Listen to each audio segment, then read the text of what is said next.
네, 더불어민주당 박성준 의원, 국민의힘 박수영 의원 두 분 모셨습니다. 안녕하세요. 네, 안녕하세요. 안녕하세요. 반갑습니다. 예. 지난 방송 보고 사실 주변의 반응이 굉장히 좋았습니다. 어떤 예. 얘기 좀 들으셨어요? 일단은 박수영 의원이 인물이 참 좋으시다. 네. 그리고 말을 참 수려하고 보수에 저런 의원이 있다라는 게 상당히 좀 각광받을 수 있는 분이다. 예. 이렇게 얘기를 하시더군요. 네. 칭찬을 많이 저도 해주셨는데. 똑같은 얘기를 들었는데요. 앵커를 하셔서 그런지 목소리가 너무 좋고 너무 잘생겼더라. 네. 민주당 사람들도 잘생긴 사람 있네? 뭐 이런 얘기 하던데요. 자, 뒤통수 정치 룰 소개하고 토론 시작하겠습니다.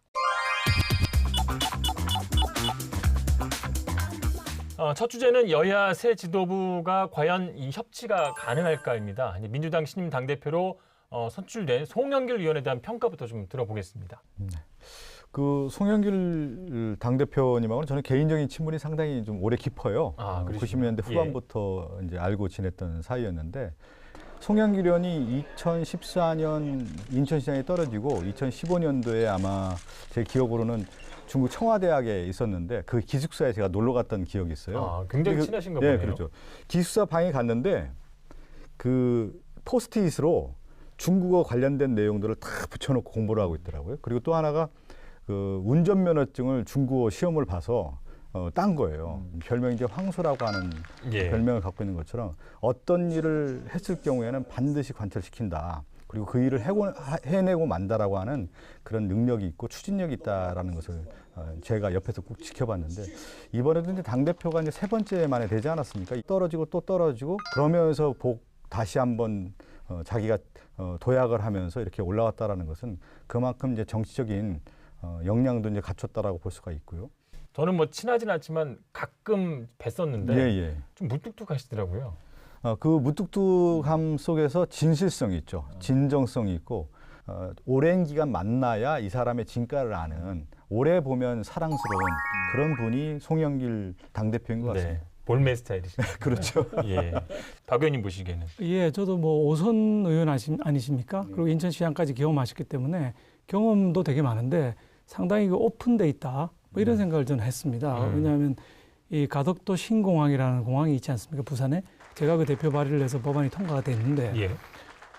인천공항하고 경쟁 관계에 있는 겁니다. 그래서 수도권 의원들은 상당히 많이 반대를 했는데 뭐 부산까지 내려와서 자기는 가덕도 찬성한다 이렇게 예. 말씀을 해주신 것도 그렇고 이번에 당대표 당선된 이후에도 그 과거에 가지 않던 박정희 대통령, 이승만 대통령 묘소, 그다음에 6.25 참전 용사들 묘소 이런 데까지 가셨거든요. 이건 이제 진영 논리에 빠지지 않고 이렇게 국민 전체의 통합을 아우르려고 하는 좀 열린 마음을 가진 분이 아닌가 네. 이런 인상을 제가 받았습니다. 예. 다만 이번에 1위를 하시긴 하셨지만은 2위 홍영표 의원하고 별로 표차가 1% 미만이 났지 그렇죠. 않습니까? 예. 아까 우리 박성준 의원 말씀하신 것처럼 열린 마음으로 진영을 넘어서 통합으로 나가야 되는데 과연 성공할 수 있을 것인가 아니면 친노 그룹들의 강성 친노 그룹들의 그 댓글 다는 분들의 뜻대로 무릎을 꿇을 것인가 이게 이제 관전 포인트라고 볼 수 있겠죠. 예.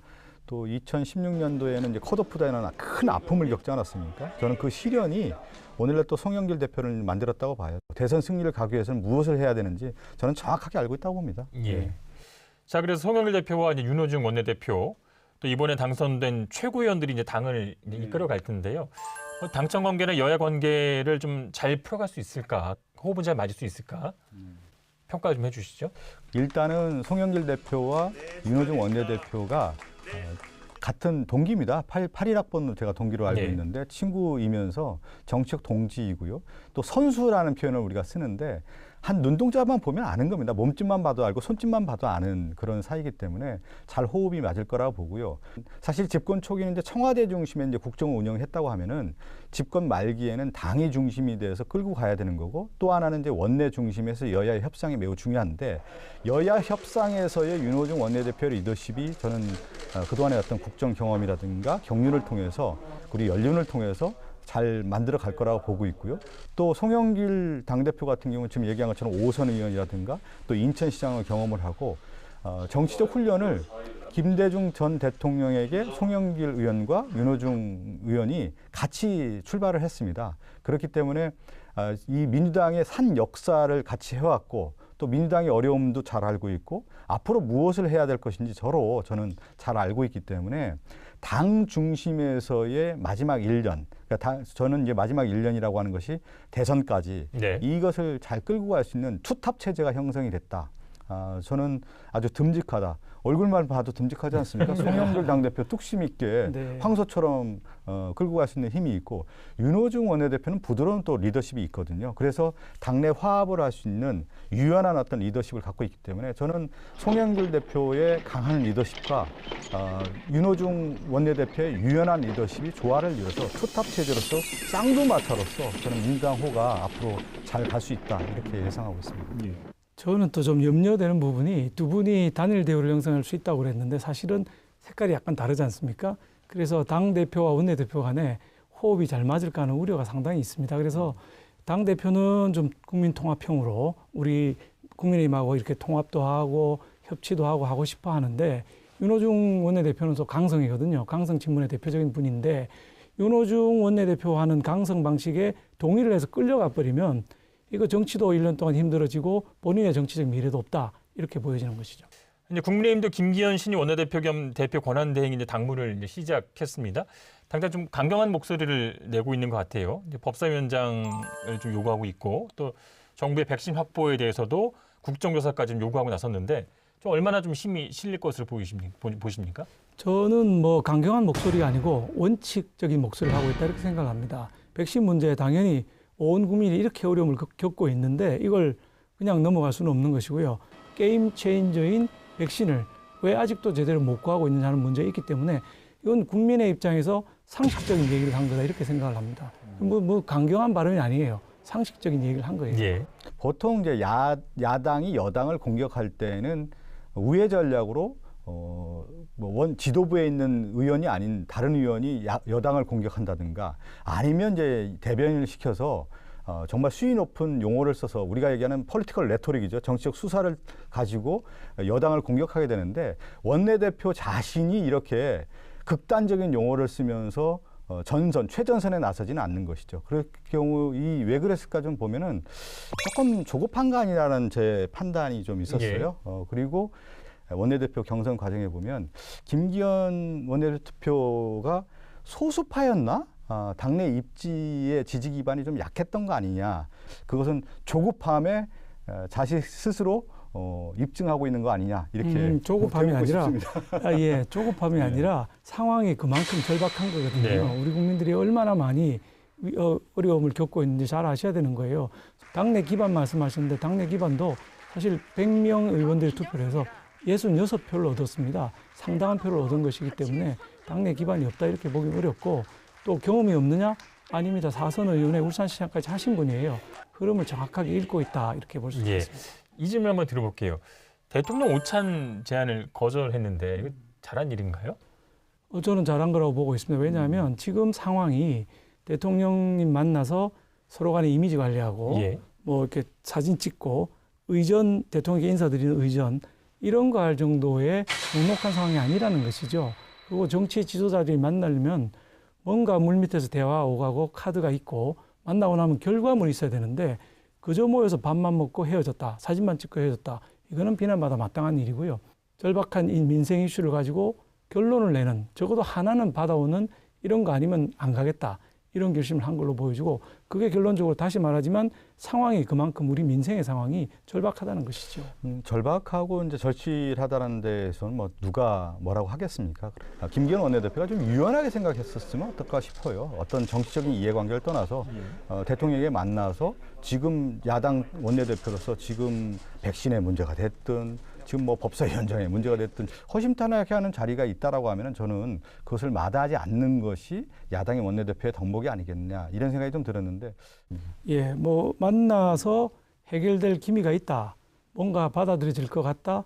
또는 결론이 그 자리에서 날 것 같다 하면 갔을 겁니다. 근데 해봐야 뭐 아무 소용 없을 것 같다. 그게 부산시장, 서울시장 만남의 결과거든요. 만나서 여러 가지 건의를 했는데 하나도 받아들이지도 않고 선전 효과를 내는 사면 이것만 딱 언론에 나왔단 말이에요. 사진도 여러 가지 포즈로 찍었는데 두 분의 시장이 뭐 대통령 조아리는 이런 듯한 모양의 사진만 나왔거든요. 그래서 그 부분에 대한 비판이 굉장히 많았습니다.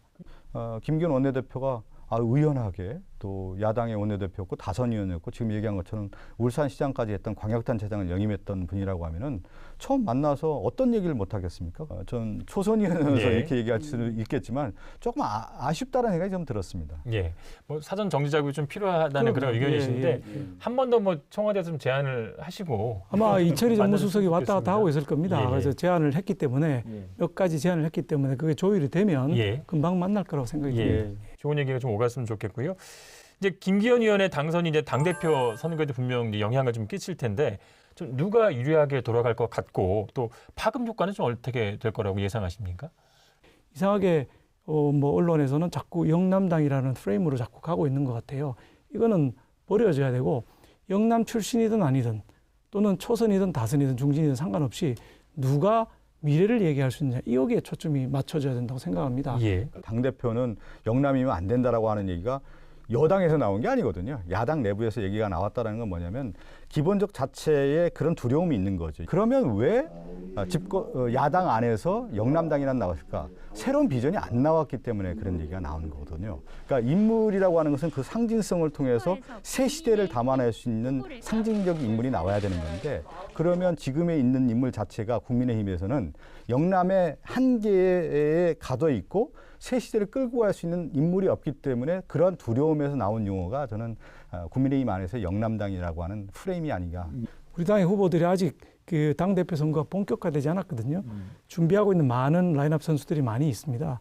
많은 분들이 준비를 하고 있고 수도권 의원들 중에도 이제 곧 있으면 예. 출마 선언이 나올 겁니다. 이런 분들이 얼마나 새로운 모습을 보여주는가는 봐야 되는 것이고 아직까지는 물밑에 있기 때문에 박성준 의원 염려하시는 것처럼 새로운 인물이 없다 이렇게 단정하기는 어려울 것 같습니다. 최근에 그 나경원 전 의원이 이제 1위로 나왔던 여론조사도 있었거든요. 예, 그렇습니다. 새 인물은 아니시잖아요. 그렇습니다. 예, 그 나경원 전 의원이 1위를 한 것은 국민 전체 여론조사거든요. 예. 그런데 우리는 당원 70%, 국민 30%를 하기 때문에 최종 결과는 그거하고는 다를. 예. 그래서 저는 우리가 이제 뭐 당대표 지금 얘기를 하는데 정치인의 무게를 어떻게 달 수 있느냐.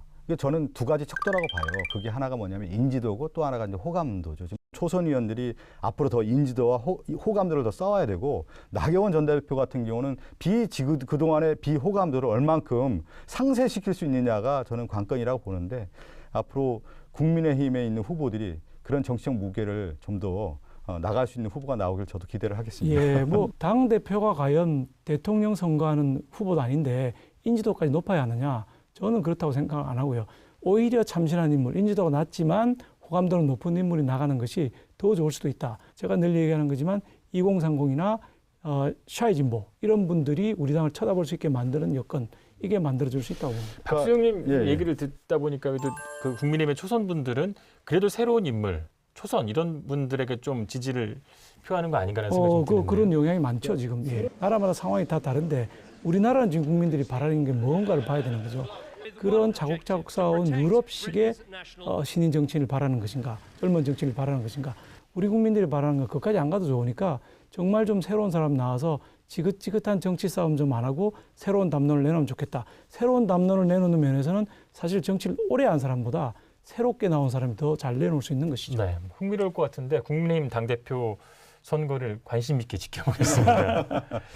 다음 주제 좀 넘어가 보죠. 새 지도부의 핵심 과제 중 하나가 이제 국회 법제사법위원회 위원장님 배분 문제인데요. 네네. 조금 전에 또 말씀해 주셨는데 법사위원장이 왜 이렇게 중요하다고 보시나요? 법사위에 계시죠, 김기현 원내대표 당선자가 이런 얘기를 했더군요. 목숨을 걸고 싸우겠다 하면서 이제 법사위원장 아까 예. 저희가 것처럼 이제 작물에 비교하면서 이런 얘기를 했는데 입법의 마지막 보루가 뭐냐면 법사위원장인 것이죠. 그런데 의원내각제하고 이제 대통령제를 좀 살펴볼 필요가 예. 있어야 돼요. 의원내각제 같은 경우는 단점 정부라고 하거든요. 의회 다수당이 행정부의 권한을 같이 가기 때문에 의회 권력과 행정 권력이 같이 가는 것이죠. 그렇기 때문에 당연히 법사위원장 같은 경우 의회 다수당이 가져가는 것이 맞는 겁니다. 대통령제 하에서도 책임을 져야 되기 때문에 법사위원장은 누가 가져야 되느냐면 민주주의 기본 원리에서는 집권 여당이 가져가는 것이 맞는 것이죠.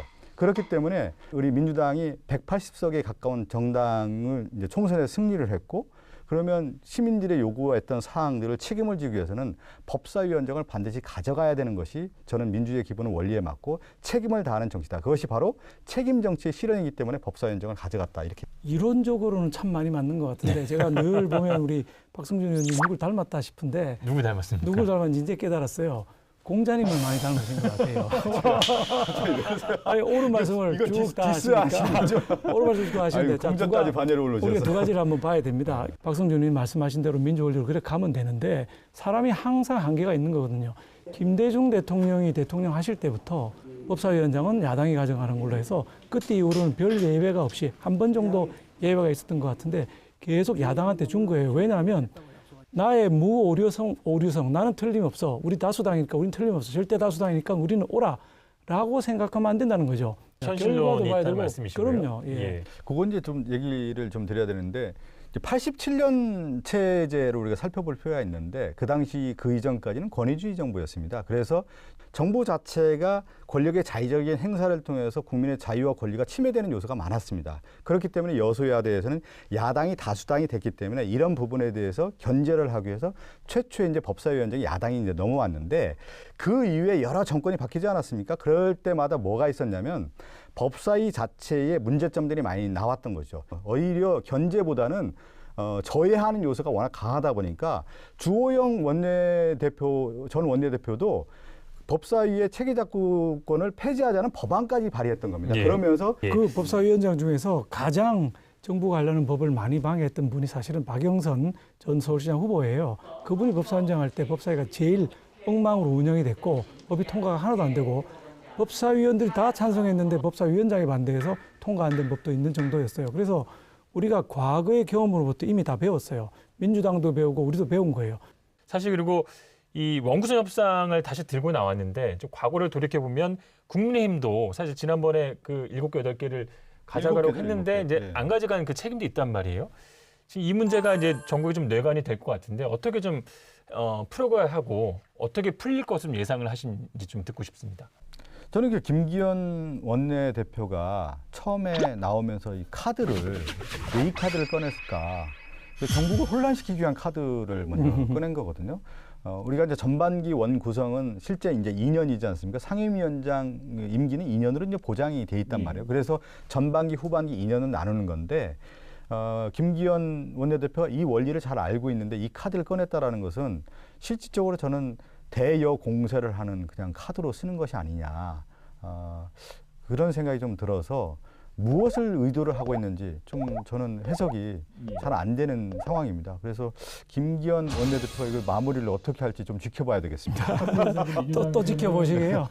그 우리가 포기를 했다고 하시는데 우리가 사실 카운터 오퍼도 했었습니다. 그러니까 다른 거 안 줘도 좋다. 예결위, 국토위, 정무위 안 줘도 좋으니까 법사위원장 하나를 달라. 네. 이런 얘기까지 했었는데 그것도 협상이 안 됐거든요. 박강원 의원을 이미 뭐 내정해놓고 한 부분에 대해서 우리가 이걸로 계속 떠들어 봐야 사실 다수당이 민주당이 3분의 2를 갖고 있기 때문에 오래 끌 수는 없을 거라고 보고 있습니다. 다만 이런 문제를 지켜보는 국민들 입장에서는 4.7 재보궐선거에 지고 나더니 하나도 달라진 게 없구나. 하나도 양보 안 하는구나 하는 인식을 갖게 될 겁니다. 아마 우리 김기현 원내대표는 국민들한테 그걸 다시 한번 인식시켜 주려고 하는 게 아닌가 이런 생각이 듭니다. 자, 마지막 주제입니다. 김부겸 국무총리 후보자와 5개 부처 장관 후보자에 대한 국회 인사청문회가 이번 주에 일제 열렸는데요. 문재인 대통령은 문승욱 산업통상자원부 장관과 안경덕 고용노동부 장관의 임명을 제거했습니다. 문승욱 산업부 장관의 임기는 어제부터 시작됐고 안경덕 노동부 장관은 오늘부터 공식 업무를 시작합니다. 두 분은 이제 그 국회의원 되시기 전에는 지켜보셨죠. 지켜보시다가 직접 청문회를 좀 진행하는 입장이 되셨는데 실제로 보니까 좀 어떤 부분이 가장 좀 어렵고 다른가요?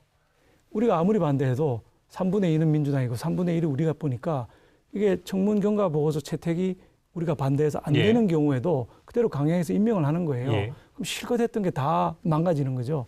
그러니까 이거 왜 하나? 무용론까지 들 정도로 24번이나 임명 강행을 하셨거든요.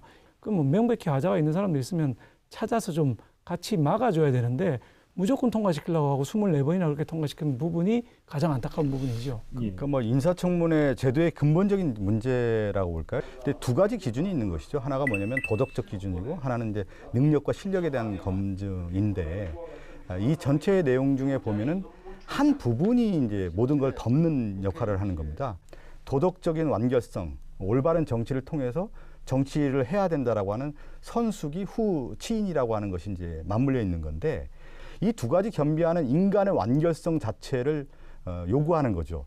그러다 보니까 사실 하나의 오점만 가지고 이 청문회를 하다 보면 본질이 이제 훼손되는 건데 진짜 국민들도 의식 수준이 너무 높아진 거예요. 도덕적인 부분에 대한 부분은 우리가 이제 비공개를 한다든가 아니면 이제 능력에 대한 검증은 철저하게 한다든가 이렇게 좀 나눠서 한번 해볼 필요가 있지 않겠느냐. 이번에 5개 장관 후보자도 국무총리 후보자도 이제 인사청문회를 하는데 이번에 인사청문회 문턱을 좀 넘지 못하는 그런 후보자가 좀 있을까요? 어떻게 예상하십니까? 우리가 얘기하는 그 허들이라고 할 때 그 허들을 다 통과할 수 있는 기준이 정말 높아서 과연 모든 후보들이 여기에 통과할 수 있는 사람이 있겠느냐 이렇게 반문을 하고 그래서 저는 전반적으로 한번 여야가 특위를 만들어서 인사청문 제도를 어떻게 할 건가 깊이 있게 논의하는 단계는 와 있다 이렇게 보고 있습니다. 우리가 지금 문제 삼고 있는 장관들의 인사청문은 노무현 대통령께서 도입하신 거거든요. 이걸 없을 때는 어떤 일이 일어났냐. 실컷 장관을 임명해놨는데 그 다음 날로 신문에 뭐 비리가 있다고 쭉 나니까 며칠 안에서 또 잘라야 되는 이런 문제가 생겼던 없앨 수는 겁니다. 없겠죠, 지금. 그래서 지금 만드는 거라서 없앨 수는 없다. 전체를 보는 게 아니고 아주 이제 조그마한 부분을 하나를 가지고 모욕주기라든가 이제 오명을 씌우는 거죠. 그러다 보니까 이제 이게 과연 인사청문회 제도가 갖고 있는 취지에 맞느냐라고 하는 것은 우리가 한번 생각해 볼 필요가 있습니다. 예.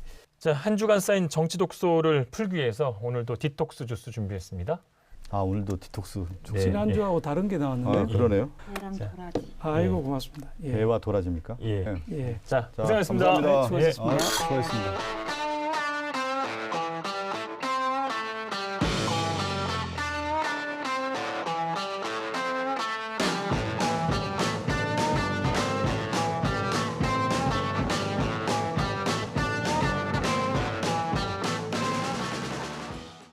혼인과 혈연, 입양만을 가족으로 인정하는 현행 법률이 개정되고 자녀의 성도 부모가 합의해서 정할 수 있게 됩니다. 정부가 최근 발표한 제4차 건강가정기본계획에 따른 건데요. 이미 6년 전에 미혼부 자녀 출생 신고 문제를 공론화해서 일명 사랑이법을 만드는데 큰 역할을 한 분입니다. 오늘 이슈는 세상에서 제일 좋은 아빠의 품 김지환 대표와 함께하겠습니다. 안녕하십니까? 네, 안녕하십니까. 사랑의 아빠로 또 이제 유명하시더라고요. 아, 네, 어쩌다 보니. 사랑이가 지금 몇 살인가요? 아, 이제 8살이고요. 초등학교 1학년 다니고 있습니다. 예. 지금 미혼 상태로 아이를 이제 키우고 계신 거죠? 예, 그렇죠. 초등학교 1학년이면 굉장히 손 갈 게 많은 시기인데. 예, 예. 어린이집 때보다도 더 손이 많이 네. 가고 또 시간적으로 제약이 더 많아졌습니다. 예.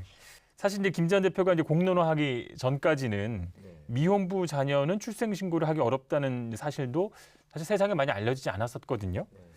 2015년 당시에 이제 사랑이도 거의 1년 5개월 만에 출생 신고를 했는데 지금은 요 사정이 좀 나아졌습니까?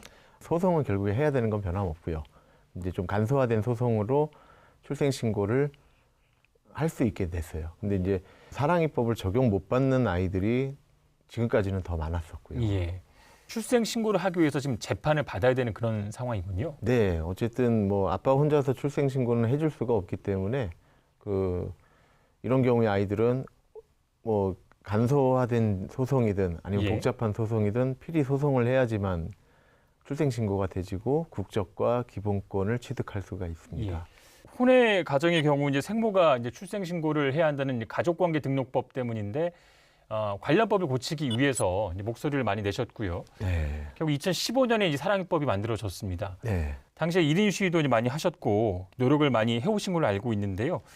출생 신고라는 것은 사실상 아이가 국적을 취득하고 기본권을 취득하는 거고 아빠는 그거를 대행해 주는 거예요. 서류 작성을 대행해 주는 역할밖에 안 되는데 무슨 아빠의 상황과 엄마의 상황 때문에 아이의 기본권 자체가 배제된 채로 국적조차도 취득을 못 하고 있다라는 상황이 정말 말이 안 된다라고 본 거죠. 예. 물론 뭐 가정법원에서 따져야 될 것들은 많아요. 중복 출생 신고라든지 신생 추정이라든지 확인을 해야죠. 분명히. 근데 이거를 하지 말아달라는 얘기가 아니라 아이에게 기본권을 먼저 주고 국적을 먼저 준 다음에 그 다음에 친생 추정, 뭐 중복 출생 신고 따질 것들은 그 다음에 따지면 어떻겠냐, 순서를 바꿔달라, 이거를 지금까지도 요청을 하고 있는 거거든요. 예.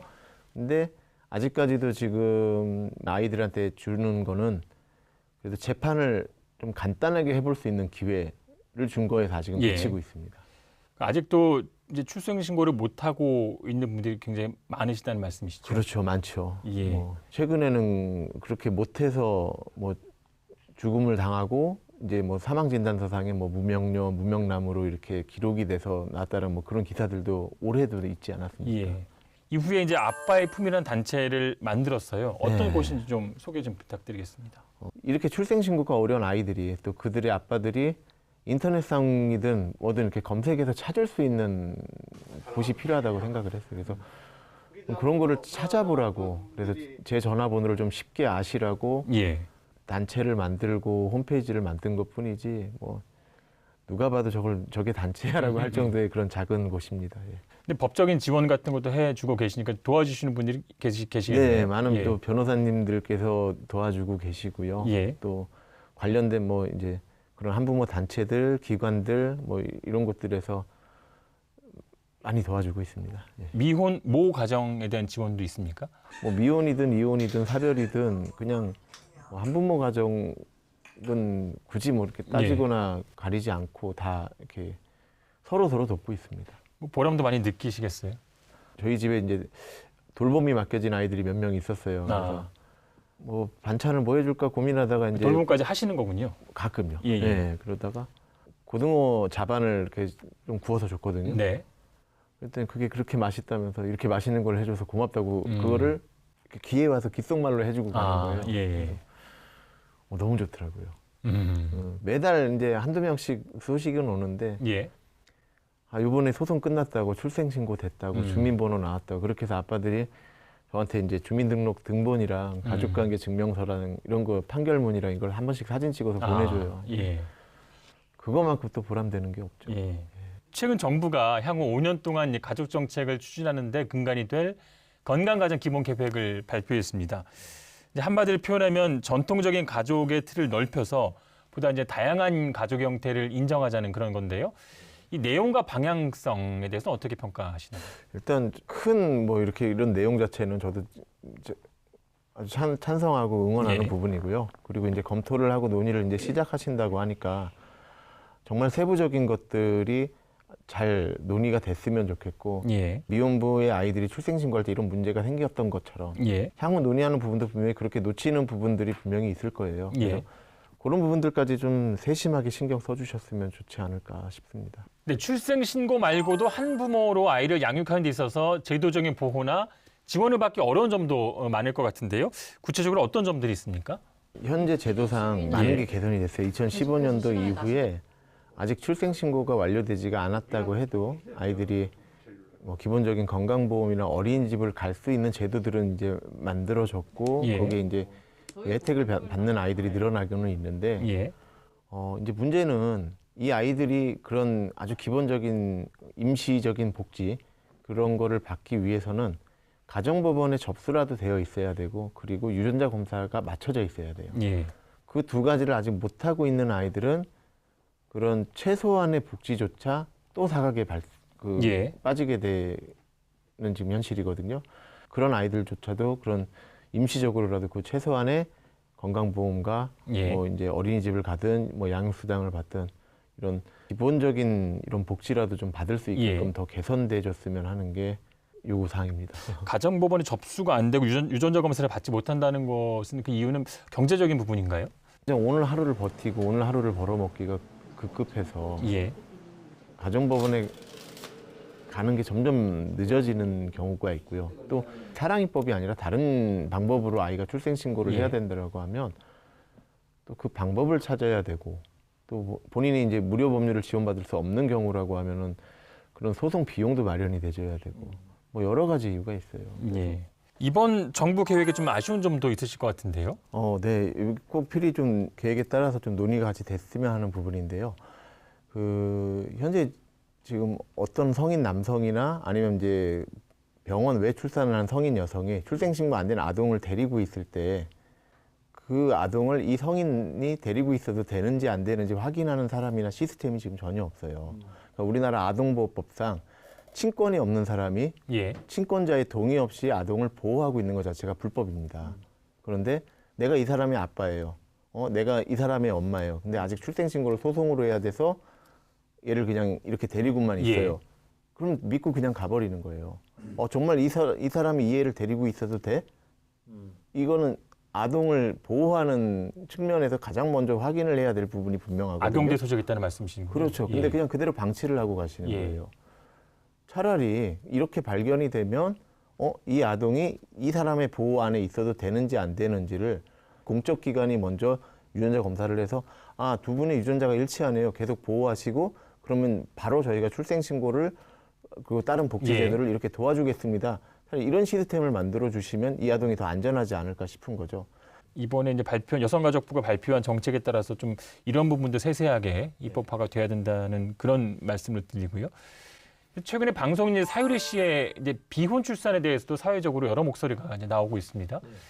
상황은 좀 다릅니다만 이 논란들을 바라보면서 어떤 생각이 좀 드시는지 여쭙고 싶습니다.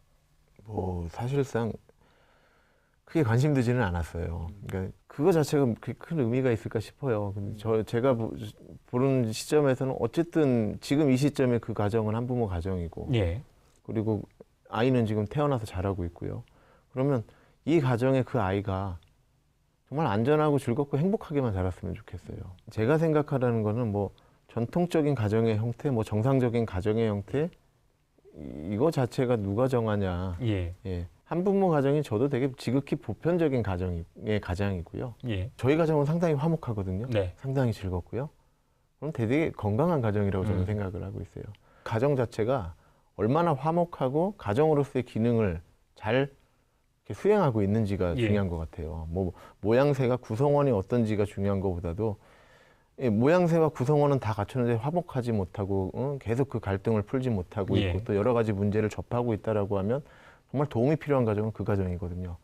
그리고 반면에 구성원이 어찌됐든 숫자가 어찌됐든 간에 어떤 형태로 맺어졌긴 간에 이 가정이 정말 화목하고 서로가 서로를 지켜주고 있고 그렇다라고 하면은 정말 이 가정이 바람직한 가정이고 올바른 가정이 아닐까 싶습니다. 예. 미혼 부모를 좀 대표하는 입장에서 이 사회에 좀 바라는 점이 있다면 어떤 게 있을까요? 한부모 가정뿐만이 아니라 이제 정말 다양한 가족들이 많이 있습니다. 저희 한부모 가정이 있고 조성 가정도 있고 예. 장애인 가정, 입양 가정 그리고 독신 가정들 모든 가정이 다 행복하고 건강하고 예, 즐겁고 화목한 게 제일 중요한 것 같아요. 가난하거나 구성원이 모자르거나 이러면은 아이가 그렇게 즐겁고 안전하고 행복하게 자랄 수 없다라고 이렇게 단정지어지는 사회는 분명히 잘못된 사회일 거예요. 예. 그런 모든 가정 유형의 형태에서 어떤 가정에서 어떤 환경에서 자라든 간에 이런 아이들이 안전하고 건강하고 즐겁고 행복하게만 자라준다라고 하면 예. 예, 그냥 내 가정부터 그렇게 만들면 모든 사회가 그렇게 될 거니까 그래서 그런 가정들 그런 사회가 됐으면 좋겠습니다. 그래서 예. 열심히들 또 행복하게들 지내셨으면 좋겠습니다. 네. 큰 울림이 될 것 같다는 생각이 들고요. 사랑에게 계속 세상에서 제일 좋은 품을 지는 아빠가 되시길 바라고요. 또 하시는 세상에서 제일 좋은 아빠의 품 활동도 응원하겠습니다. 오늘 말씀 잘 들었습니다. 예, 감사합니다. YTN 간판 시사 프로그램인 알고리즘이 돌발 영상 뉴이쩌와 유튜브에서 하나로 뭉쳤습니다. 셋이 합쳐서 돌아쩌인데요. 구독과 좋아요, 알림 설정 부탁드리겠습니다. 시사토크 알고리즘은 다음 주에 더 열심히 준비하겠습니다. 시청해주신 여러분 고맙습니다. 널 사랑